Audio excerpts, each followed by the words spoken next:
काही चिंता लक्ष्मण तुम्ही न करावी सर्वथा.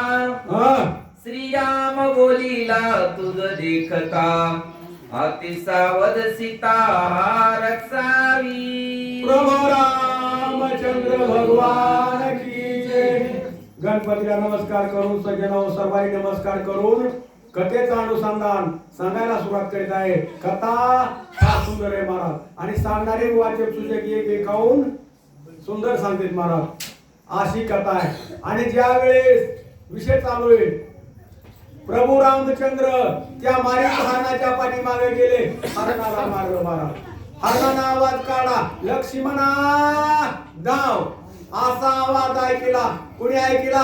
सीतेने ऐकला आणि सीतेने ऐकल्यानंतर सीता म्हणू लागली लक्ष्मणा रामाला काहीतरी संकट आहे, राम काहीतरी दुःख अवस्थेत आहे, मग तू जा ना लक्ष्मणा.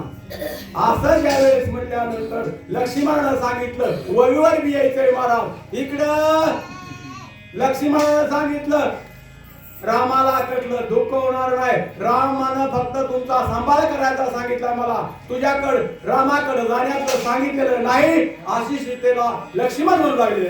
पुन्हा पुन्हा सांगे कानी राक्षस मायावी यवनी सीता नेती लक्षणी सावधानी राखावी.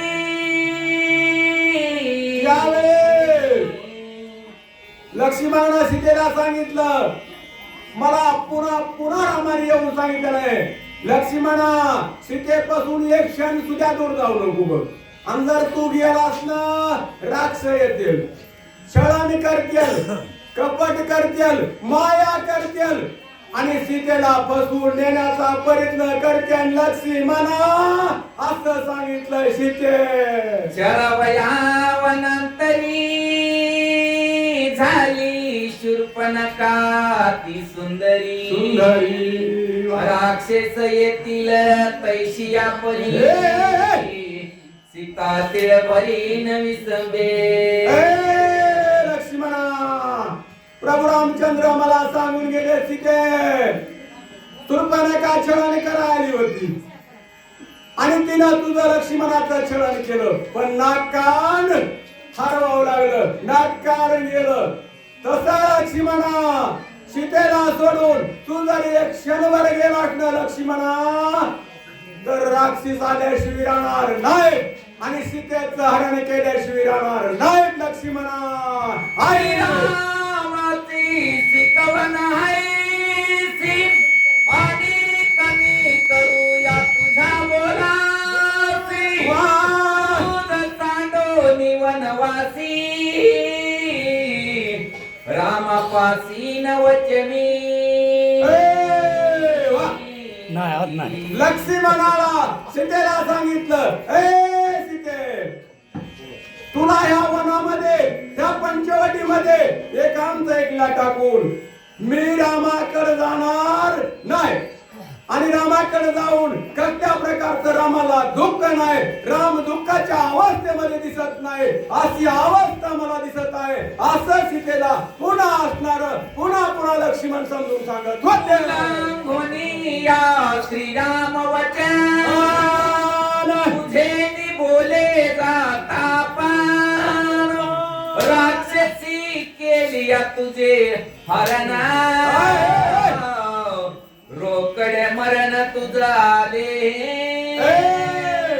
सीतेला लक्ष्मणाने सांगायला सुरुवात केले महाराज. ए सीते जर तुला मी इथं ह्या ठिकाणी सोडून जर गेलो आणि ह्या ठिकाणी सोडून जर मी पुढे जाईल राक्षस येतील आणि मग राक्षस आल्यावर तुला मरण आलं ना इथं तुझा प्राण जाईल म्हणले म्हणून तुला सोडून तुझ्यापासून मी दूर जात नाही. निजात्म बुद्धी ते हितासी सद्गुरु बुद्धी सुखे करासी परबुद्धी ते विनाशाशी मूळ प्रळयासी श्री बुद्धी. ज्यावेळेस ही असणारी गुरुची बुद्धी असते म्हणले गुरुने सांगितलेली बुद्धी आणि ही बुद्धी मोडू नये. स्त्रीची बुद्धी हे स्त्रीचा हट्ट हे सुद्धा असणारी घातक आहे म्हणले. हे कार्याला जाऊ देत नाही, यशस्वी होऊ देत नाही. असं बोल आहे म्हणले. ह्याच्यावर शब्दावर विश्वास टाकू नये. ऐकता श्रीचे वचन जमदाग्नी वाचा हिमालये तत्क्षणी रेणुका घायवते पडे धरणी क्षेत्रियारणी निर्डाळिले.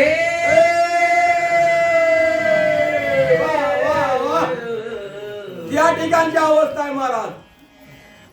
जमत अग्नीनं कुणाचं ऐकलं महाराज? आपल्या पत्नीचं ऐकलं. आणि पत्नीचं ऐकल्यानंतर त्या ठिकाणी जमत अग्नीला सुद्धा मरावं लागलं महाराज.